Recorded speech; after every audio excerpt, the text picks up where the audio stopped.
Hey, AB Calculus, it's Mr. Canfield. Today we're going to be looking at part 3 of chapter 18, the mean value theorem. So I'm going to start out with a simple example to help you understand the real life implications of what we're about to do. So the Pennsylvania Turnpike is a couple hundred miles long, right? So let's say, just for fun, let's say the speed limit on it is 60 miles an hour, okay? It's actually usually 65, sometimes even 70, but let's just say 60 miles an hour, because that's a nice easy, you're going a mile a minute, right? Let's say that the way that it generally works is you get on at an exit and you either do the easy pass or you take a ticket, and it has a timestamp on it. So let's say at noon you get on, and then let's just say, really simply, you went 120 miles and you get off. And when you get off, you turn in your ticket. So here's the thing. If my ticket says noon and I get off and it's 1:30 when I get off, what do we know? So how long should it have taken going the speed limit? It should have taken 2 hours, right?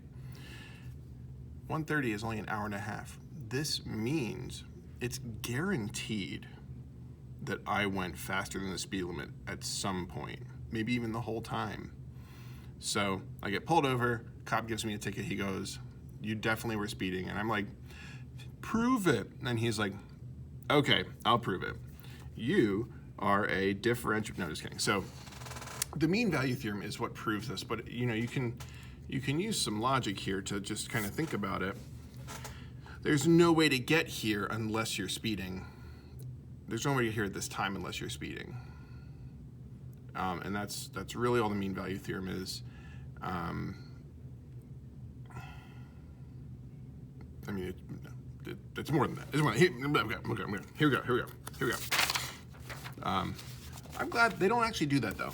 Did I say I'm glad? I never speed. I've never speeded in my life. In fact, my foot has this thing where it's tied to whatever speed it is, and it magically comes off of this, but okay.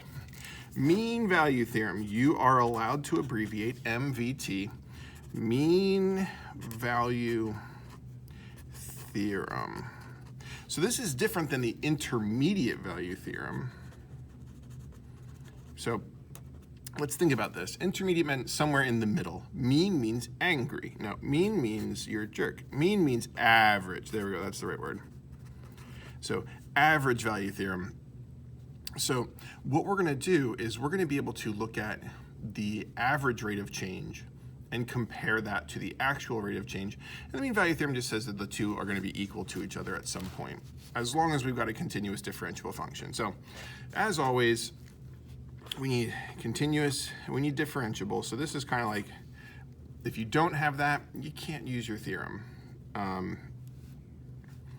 then the second thing that we need is we need, no,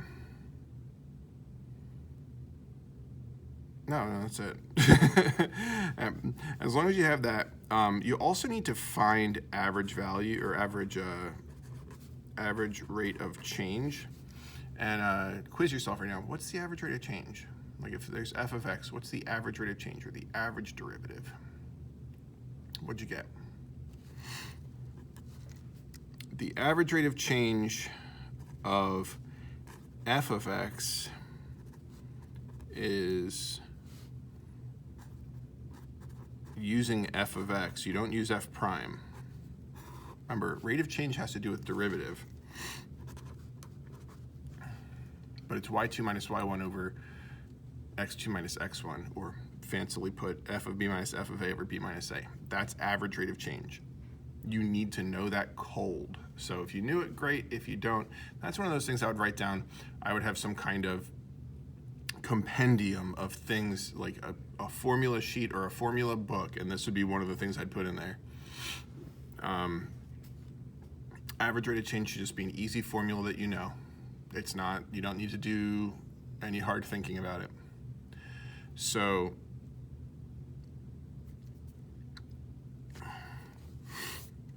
here's what the mean value theorem, is, okay, here's what the mean value theorem tells us. It tells us that average rate of change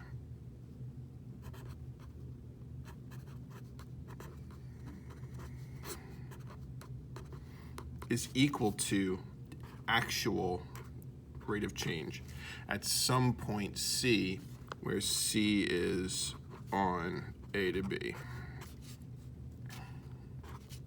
or A is less than X is less than B. So as long as we have a continuous and differentiable function, we're guaranteed that this happens. So let me see if I missed anything. Nope, okay. So let's look at what that looks like visually on a graph.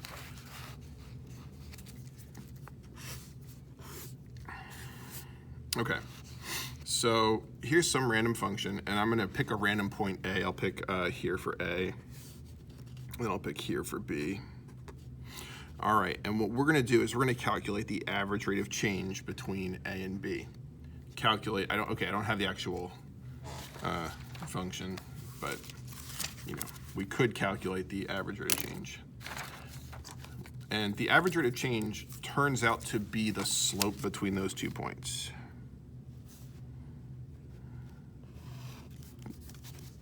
Oh, I actually hit it, cool. So what that means, or what the mean value theorem means, is that this slope, this average slope, is going to show up at least once somewhere on this line. And it turns out, let's see, there's one place that it happens. All right, oh, is that?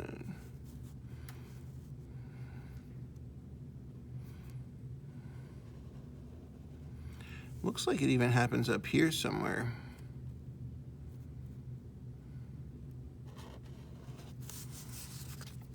So we actually have two C values, and it looks like the average rate of change for this is so close to 0.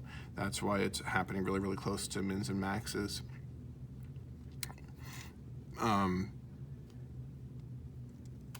Yeah, so we would call this a C value. We would call this a C value.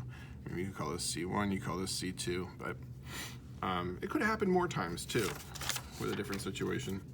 Let's just look at one more. Let's say swoop, and let's say we're going from A to B. So again,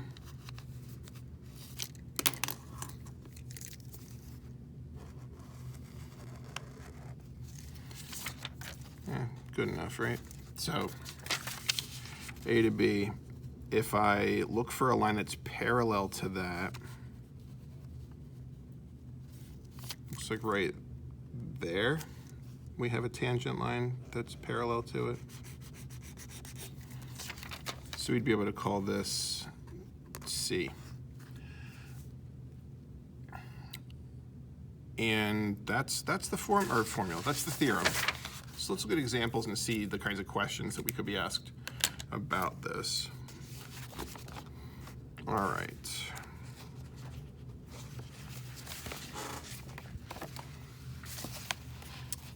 All right, number 6 says, given f of x is equal to 3 minus 5 over x, draw the secant line between x equals 1 and x equals 5.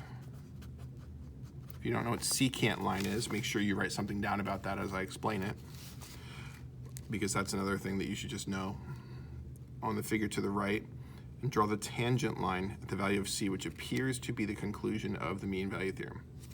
Then use the mean value theorem to actually find it. Okay, well, I'm gonna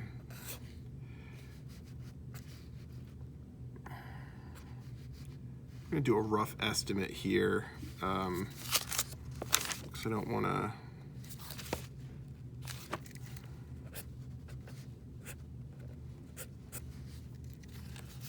Okay, so this is roughly the picture. So it says draw your secant line. So secant line is just, instead of the tangent line where it touches at 1 point, a secant line touches at 2 points. There's my secant line. It looks to me like right there.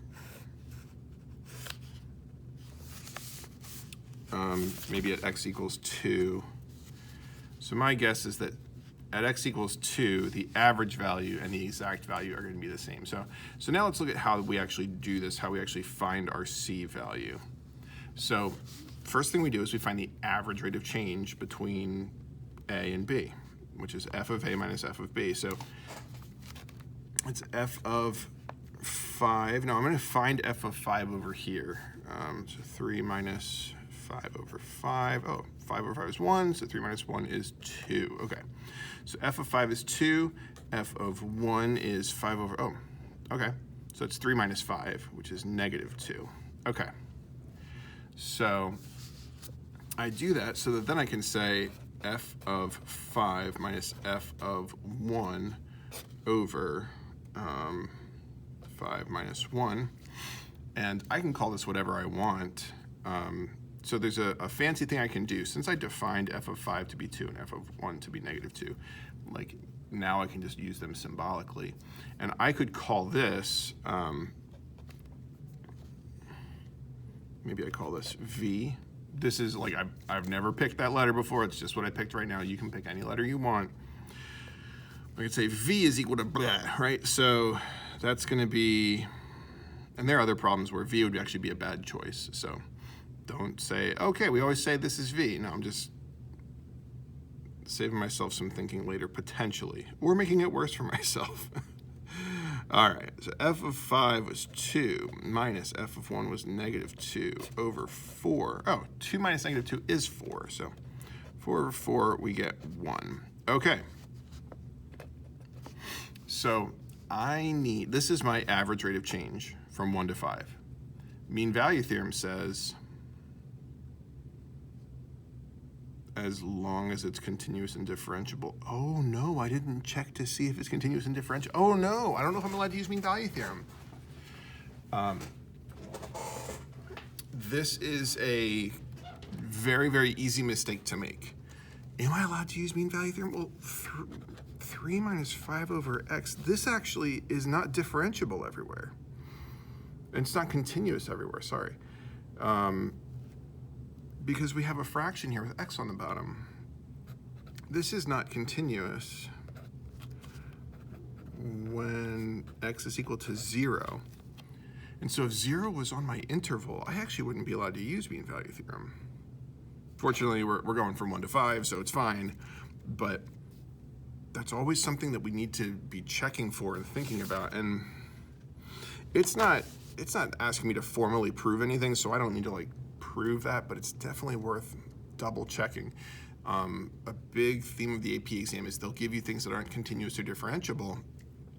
And I'll talk a little bit more about the differentiable piece in a second, but they'll give you things like that expecting that you're gonna check. And if you don't check for it, you do the problem, you get an answer, but it's not true because you didn't meet your original conditions. Differentiable is a little bit harder to see from these. Usually you'll see something that's not continuous. And when we see things that aren't differentiable, we'll talk about it. Okay, so I wanna know, when does f prime of x equal 1? And I really only care when it equals 1 on 1 to 5. I don't actually care about earlier or at or later than 1 to 5. So we'll have to find f prime. So let's see. F prime. Oh, wait, no. All right, so just in case you're not sure how to do f prime here, remember this is 3 minus 5x to the negative 1. This is 5 times 1 over x. So if we do f prime, the 3 turns into a 0. The negative 1 comes out front.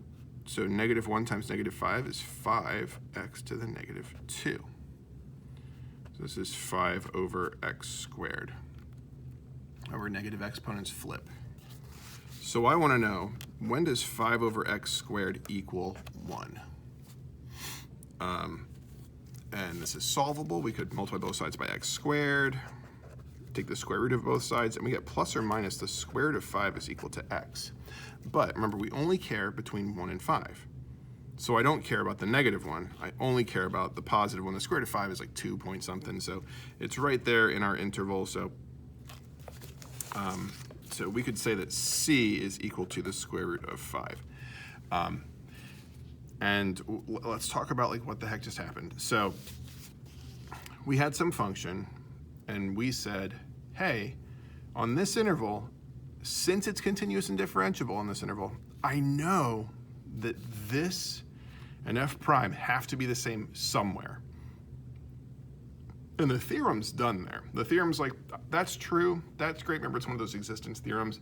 It's like, I don't care where it is, but the problem said, hey, let's find out where it is. And anytime we're asked to find the C value guaranteed by something, that's saying, hey, we know the theorem says it has to happen, so where does it happen? And so that's what we did, we went and found it. Okay.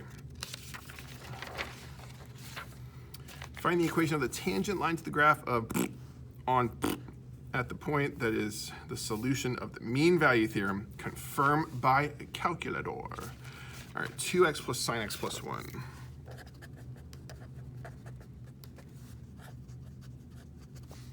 On 0 to 1. Is that what it said, 0 to 1? Nope, 0 to pi. All right. So that was kind of a mouthful. Let's look again. Find the equation of the tangent line to the graph.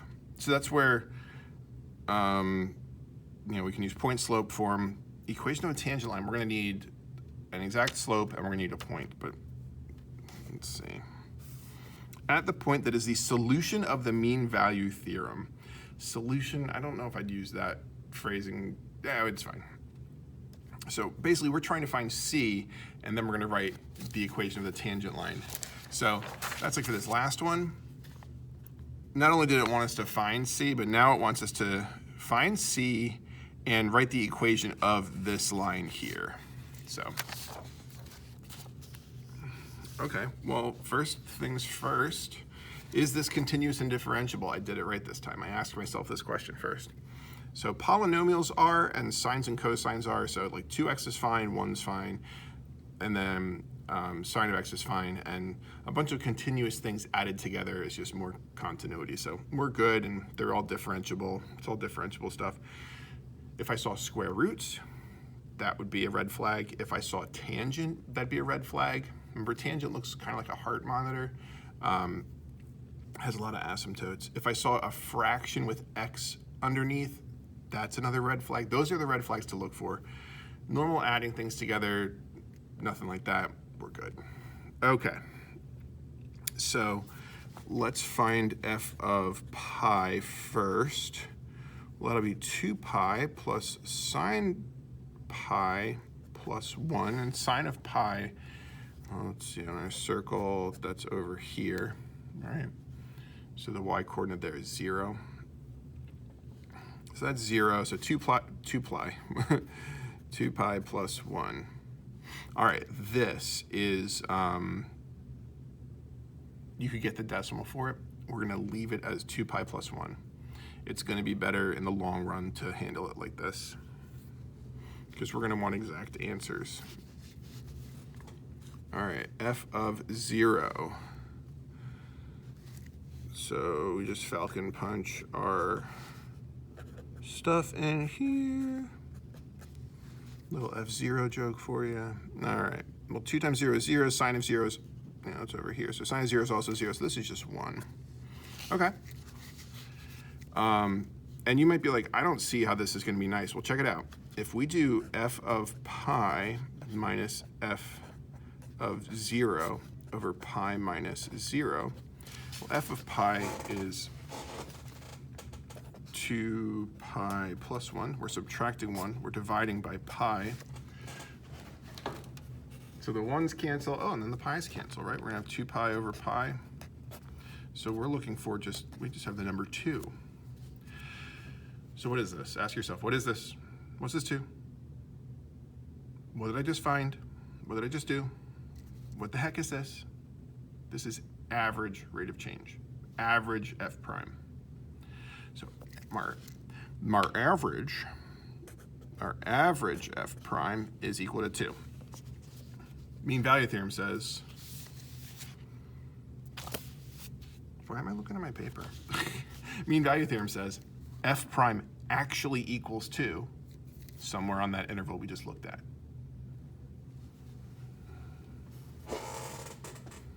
Okay, so let's find f prime. Let's see, f prime is just 2 plus cosine x, and the 1 goes away. So we want to know, when does 2 plus cosine x equal 2? Oh. Because this is saying actual f prime equals average f prime. Notice how I am not even using that little v thing. That wound up being a waste of my time, I think. So it wound up being a waste of your time, and I'm sorry. And if you're like, well, you just go back and edit it. That is totally true. So we'll subtract 2 from both sides, we get 0. I'm not going to. All right, so when does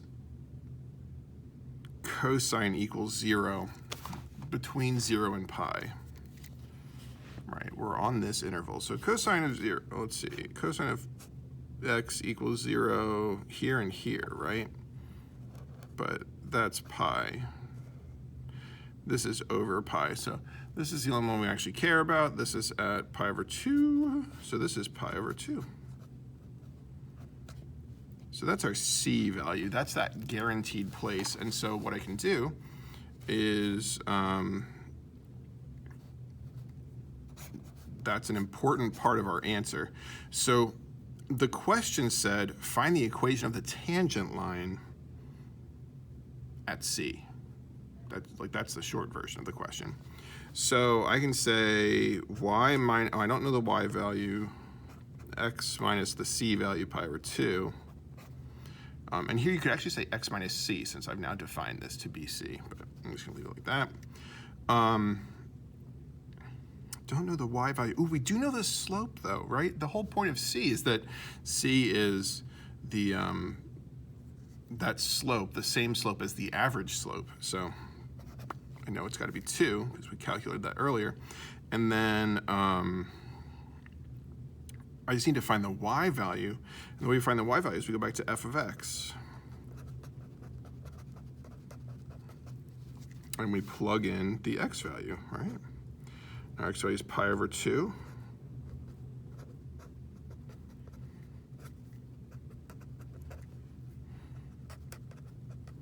Let's see, sine of pi over 2, that's up here, so that's 1.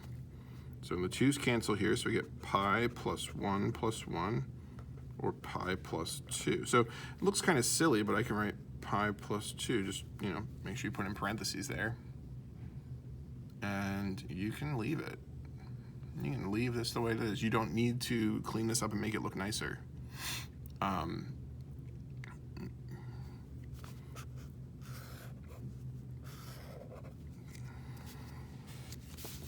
Let's see. Oh yeah, it said confirm using your calculator. All right, so if I'm gonna confirm this using my calculator, we're doing polar graphing in my other class. Let's see. 2 parentheses x minus pi over 2 plus pi plus, oops, plus 2. Right? I'm just going to add this to both sides. I'm not going to worry about simplifying. So this will be the tangent line. I need the actual original function though too. So let me 2x plus sine x plus 1. All right, let's zoom standard.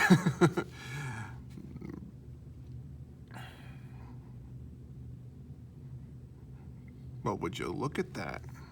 So between 0 and pi,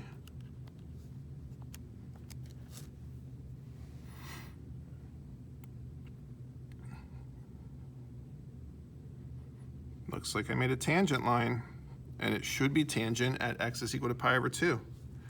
So if I type trace, I can actually type in pi over 2. Yeah, that looks pretty good to me. That looks like a tangent line. So I guess the theorem works.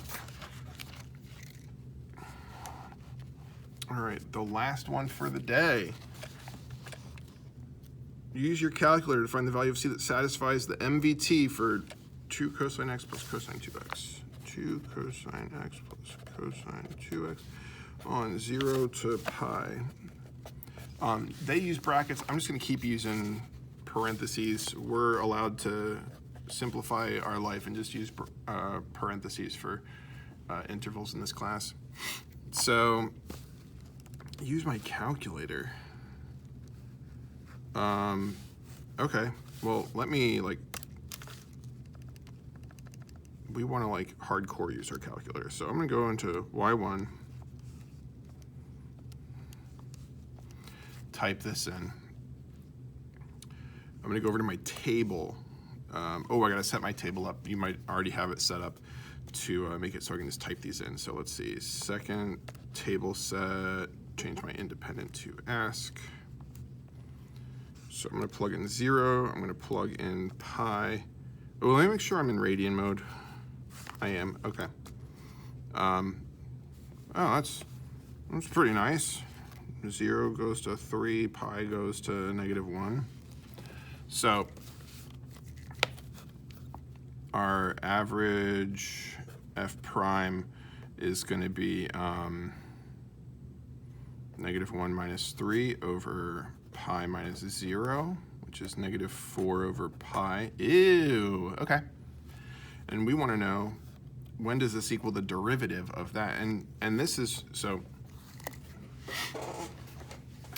I want to kind of pull all the stops out and have this do as much work for me as possible. So the first thing I'm going to do is I'm actually going to put the derivative as y2. And the way I'm going to do that is I'm going to go down and I'm going to pretend that I don't know how to do the derivative of this. I want to do the derivative of y1. So if I go alpha f4, I can put y1 in there. And I write x is equal to x. It's kind of weird, but it's so that it always handles it. Now, I don't actually want to graph both of these. I just want to graph the second one. So what I'm going to do is I'm going to go up here and I'm going to highlight that equal sign, click enter there. So now if I hit graph, this is just, oh yeah, I'm already on 0 to pi from the last question. It's graphing really slowly because it is calculating point by point. It's calculating the derivative and it's graphing the y values of the derivative. So very strange, but it's a really helpful tool. Okay, so now I want to find when does the derivative that I don't even know, when is the derivative equal to -4 over pi? So I can actually go down here and I can type 4 over pi, and I can look and try to find an intersection point.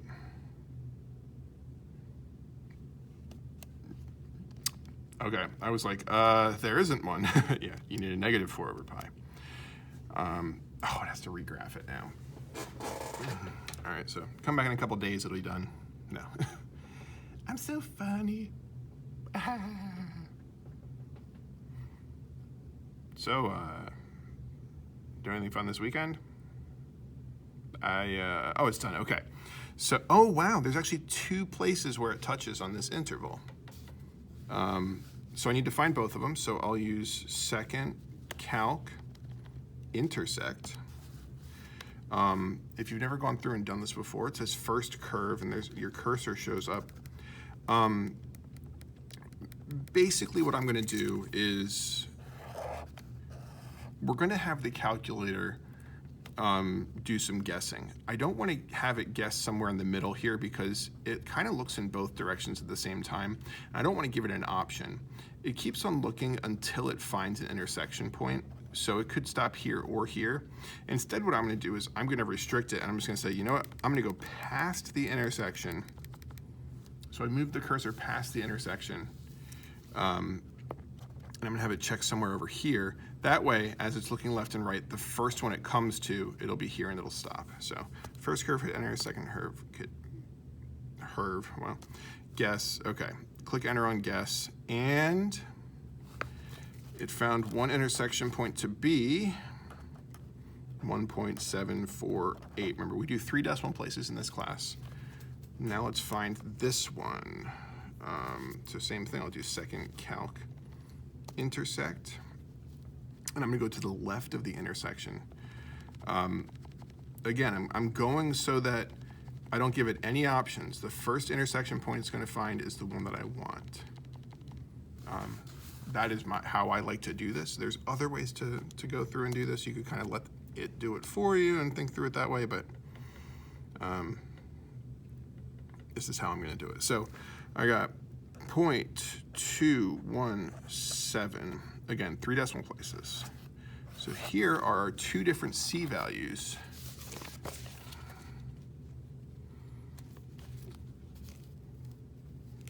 All right. Oh, I did a no-no. I didn't ask myself, is this continuous and differentiable? But it's cosine stuff, so we're good. I hope this video has been helpful. Well, just about a half an hour. So would have been a half an hour if it wasn't for the super long graphing. All right, see you later.